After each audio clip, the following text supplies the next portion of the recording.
Assalamualaikum warahmatullahi wabarakatuh. Selamat malam. Perkenalkan kami dari kelompok 5 Praktikum Kimia Tanah dengan materi bahan organik tanah atau BOT. Apa itu bahan organik tanah? Bahan organik tanah dapat didefinisikan sebagai semua bahan yang berasal dari jaringan tanaman dan hewan, baik yang masih hidup maupun yang telah mati.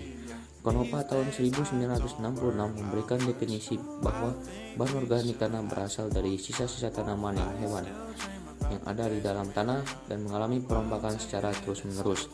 Singkatnya, begini, bahan organik tanah adalah bahan yang berasal dari senyawa organik yang telah mengalami dekomposisi. Terima kasih. Sebagai informasi, komposisi tanah yang ideal itu terdiri dari 25% air, 25% udara, 45% partikel mineral, dan 5% bahan organik tanah. Proses dekomposisi bahan organik yang mudah dan sulit itu sangat bergantung pada senyawa CN. Semakin tinggi rasio senyawa CN yang ada pada bahan organik, maka proses dekomposisinya juga semakin cepat, dan begitu pun sebaliknya. Selain itu, proses dekomposisi juga tergantung pada kondisi lingkungan. Seperti pada saat suhu turun, maka proses dekomposisi akan menjadi lebih lambat.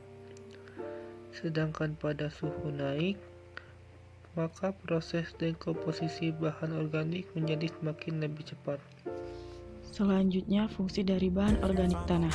Fungsi dari bahan organik tanah yang pertama yaitu organik tanah berfungsi untuk menyediakan unsur hara yang dibutuhkan oleh tanaman. Seperti yang kita ketahui, tanaman memerlukan unsur hara dari dalam tanah untuk menjadi sumber makanannya.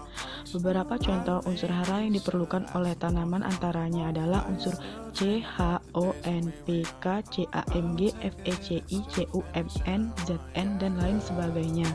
Yang kedua, bahan organik tanah juga berfungsi untuk memperbaiki sifat fisik, sifat kimia, dan juga sifat biologi tanah. Sebagai contoh, bahan organik tanah dapat membuat tanah menjadi gembur dan menambah bahan kimia dalam tanah yang diperlukan oleh tanaman. Dan yang ketiga, bahan organik tanah berfungsi untuk menyangga perubahan fisik tanah yang terjadi karena gangguan atau fluktuasi lingkungan atau iklim. Yang keempat, bahan organik tanah mampu mengurangi kontaminasi lingkungan akibat pencemaran limbah dan juga mencegah kehilangan tanah akibat erosi.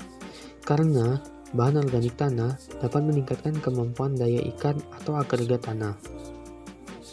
Yang kelima, bahan organik tanah dapat mengurangi kebutuhan input eksternal seperti penggunaan pupuk kimia bagi tumbuhan serta membantu mendaur ulang residu organik atau bahan pembena tanah.